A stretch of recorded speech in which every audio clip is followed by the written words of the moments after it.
Okay, so as I mentioned at discharged, I was told to take my meds, and to avoid stress. And I lapsed in despair and anguish into what I've come to call the Coke and Smoke syndrome. Yes, my team said that I was a treatment success because I avoided going back to the hospital, but at the same time I was going nowhere and literally doing nothing. I sat all day long smoking cigarettes. I had picked up that nasty habit on an inpatient unit and had become really good at smoking. And I would sit all day, every day, from 8 in the morning till 8 at night in a chair in my family's living room, smoking cigarettes and drinking high-test Coca-Cola. And again, it was a time of great despair, of nothingness. I didn't even need a radio or a television on. I just stared into space, smoking, and the smoking in some fashion was a relief because at least it marked the passing of time. And once every few weeks, once a month or so, I would go to Boston and I would meet with my treatment team. And here's what those conversations, really, when I boiled it down in hindsight, here's what those conversations were like. During med checks with my team, I would say I feel sedated, but my team's perspective was, you are not as psychotic. My perspective was, I still hear distressing voices. But their perspective was, Miss Deegan, you're not shouting at your voices anymore. My perspective was, I can't think clearly when I'm on these meds. But my team's perspective was, you're not thought disordered when you're on these meds. I would say, I feel like the meds are controlling me. And my team's perspective is, no, Miss Deegan, you're more in control when you're on these high-dose meds. And I would say, I'm not myself anymore when I'm on these meds. And my team's perspective was, but Miss Deegan, these meds have returned you to baseline. So as you looked at that slide, you can literally see that there was a chasm between my perspective and my team's perspective. There literally was no common ground between us, no shared vision in terms of how treatment could support me and my recovery. No common ground. The team's goal was clearly on symptom suppression. Symptom suppression at all costs. And the way that was explained to me is that through symptom suppression and the high-dose meds that I was on, that they were able to stop the progression of the disorder, and that was seen as success. However, for me, my goal for my life wasn't even under consideration. It was just assumed that I too would buy into symptom suppression at any cost, right? And so there was a profound discordance, a difference, a chasm between my team's goal for care and my goals. Okay, there was no common ground, no agreement on what treatment was supposed to be helping me with.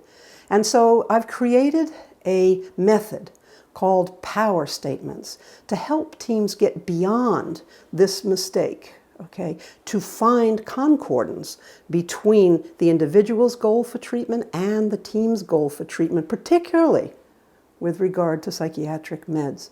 So I created a method called the power statement, and I'd like to share with you a short video that I made that illustrates pretty quickly how you can use this powerful tool with the folks that you're working with. My goal for treatment. Many of us find that having a clear goal for medication treatment is helpful. Here's what I mean. Imagine me and my doctor are in a rowboat that has 2 sets of oars. My doctor is rowing one way. I am rowing in a different direction. Let's say I am rowing toward my goal of completing college.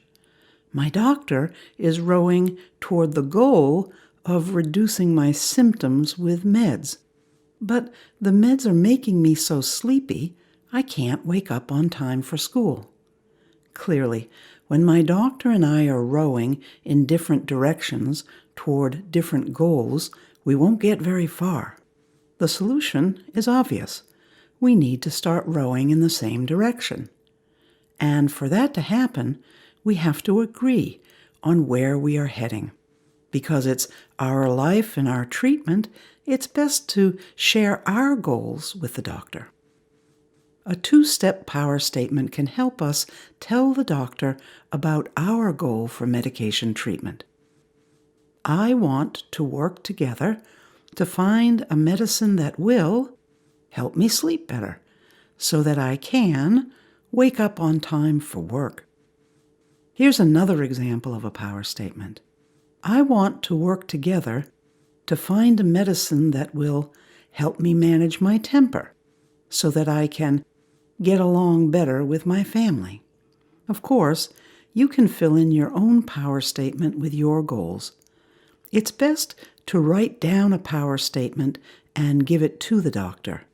If goals change or if we have new goals, it's important to update our power statement.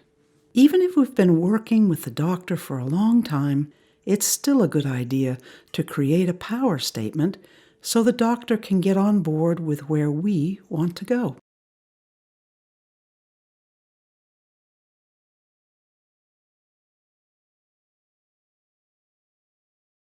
So isn't that great? Let's get rowing in the same direction with the folks that we're working with, right? And so one of the things I'd like you to do is to consider using this power statement worksheet in English and in Spanish, form fillable, so that you can use it during telehealth visits if you need to. Begin helping people develop a power statement so that we can all get on board in terms of where we're trying to get to with treatment. And with that, I want to close with this meme, that what recovery and recovery-oriented practice are all about is moving from what's the matter to what matters to me. Once we know what matters to the individual, that's the N of one study, okay? That treatment becomes a means to the end that matters to the individual. Once we know what matters to the person, all treatment must fall into line and support that individual goal for treatment.